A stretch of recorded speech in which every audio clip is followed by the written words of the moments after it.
ஹாலிடேஸ்னாலே அது நம்ம ஜிடி ஹாலிடேஸ் தான்.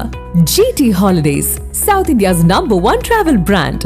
மும்பையில் நடைபெற்ற போட்டியில் நேபாள அணியை இங்கிலாந்து அணி வீழ்த்தி இருக்கிறது. கூடுதல் விவரங்களை செய்தியாளர் பாலாஜி வழங்க கேட்கலாம். பாலாஜி வணக்கம். இன்றைய போட்டி எப்படி அமைந்தது பாலாஜி, விவரங்கள்?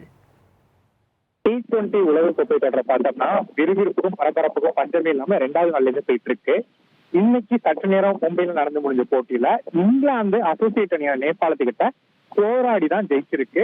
கடைசி வர நேபாளம் இங்கிலாந்து அச்சுறுத்துச்சு அப்படின்னு தான் சொல்லலாம். மும்பை வான்கடை மைதானத்துல இந்த போட்டி நடந்துச்சு. முதல்ல பேட்டிங் பண்ண இங்கிலாந்து மிகச்சிறப்பான ஒரு ஆட்டத்தை வெளிப்படுத்தி 7 விக்கெட் இழப்புக்கு 184 ரன் அடிச்சுட்டு. மும்பை பார்த்தோம்னா ஒரு பேட்டர் ஃப்ரெண்ட்லி பிச்சு. அதை இங்கிலாந்து பேட்டர்கள் மிகச்சிறப்பா யூஸ் பண்ணி நல்ல ஒரு அதிரடியான ஆட்டத்தை விளையாடினாங்க. குறிப்பா அந்த அணியோட கேப்டன் ப்ரூக்கும் ஜாக்கப் பேத்தலும் அரைச்சது முடிச்சாரு. இதனால இங்கிலாந்து அணி 20 ஓவர்களை 7 விக்கெட் இழப்புக்கு 184 ரன் எடுத்துச்சு. அதுக்கப்புறம் பார்த்தோம்னா 185 ரன்கள் இந்த ஒரு மாடரேட்டான ஒரு இலக்கை நோக்கி நேபாளம் ஆண்டுச்சு. நேபாளம் பார்த்தோம்னா ஒரு அசோசியேட் அணி, அதாவது ஐசிசில முழு நேரம் உறுப்பினராக இல்லாத ஒரு அணி, அது இல்லாம ஒரு வளர்ந்து வர ஒரு அணி அப்படின்னு சொல்லலாம். அப்படி இருந்தாலும் இங்கிலாந்துக்கு நேபாளம் ஒரு டஃப் ரொம்ப கொடுத்தாங்க. குறிப்பா பார்த்தோம்னா தொடக்க குஷல் பட்ல 29 ரன் அடிச்சாரு. அதுக்கப்புறம் அண்ணன் கேப்டன் ரவுட் படேல் 39 ரன் அடிச்சாரு. குறிப்பா பார்த்தோம்னா ஆட்டத்தை நேபாள பக்கத்துக்கு கொண்டு போனாங்க அப்படின்னா திபேஷ் சிங் அங்கரே அந்த பேட்டர் பார்த்தோம்னா ஒரு அதிரடியான ஆட்டத்தை வெளிப்படுத்தி 29 பந்துல 44 ரன் அடிக்க நேபாளம் இலக்கை நோக்கி பயணிச்சு.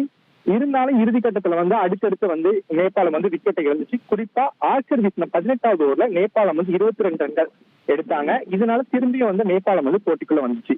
கடைசி ஓவர்ல 10 ரன்கள் தேவைப்பட்ட சூழல்ல அந்த ஓவரை இங்கிலாந்து ஆல்ரவுண்டர் சாந்தரன் வீசினாரு. இறுதியில பார்த்தோம்னா நேபாளம் அந்த இறுதி ஓவர்ல 5 ரன்கள் மட்டுமே எடுக்க 4 ரன்கள் வித்தியாசத்துல போராடி இங்கிலாந்து ஜெயிச்சிருக்கு. நேற்று தான் T20 உலகக்கோப்பை தொடங்குச்சு. முதல் நாள் ஆட்டத்திலேயே நெதர்லாந்து பாகிஸ்தானுக்கு ஒரு செம்மையான டஃப் கொடுத்தாங்க. அதுக்கப்புறம் பார்த்தோம்னா அமெரிக்கா இந்தியாவுக்கு எதிராக ஒரு சிறப்பான ஒரு ஆட்டத்தை வெளிப்படுத்தி நம்ம ஒரு விக்கெட்லாம் ஏர்லியரா எடுத்து நம்ம ஒரு டேஞ்சர் ஜோன்ல வச்சாங்க. இப்ப பார்த்தோம்னா 2வது ஆட்டத்துல நேபாளம் முன்னாள் சாம்பியனான இங்கிலாந்துக்கு ஆல்மோஸ்ட் இந்த போட்டியில நேபாளம் ஜெயிச்சாங்க சொல்ல 4 ரன் வித்தியாசத்துல ஒரு போராடி தோல்வி அடைஞ்சிருக்காங்க. இருந்தாலும் ஒரு அசோசியேட் அணி இந்த அளவுக்கு ஒரு பிக் ஸ்டேஜ்ல போகும்போது ஒரு நல்ல ஒரு முன்னெடுப்பா பார்க்கப்படுது. இன்னும் பல எதிர்பாராத நிகழ்வுகள் T20 உலகக்கோப்பை வச்சிருக்குனே எதிர்பார்க்கப்படுது. உங்களுடைய விவரங்களுக்கு நன்றி பாலாஜி.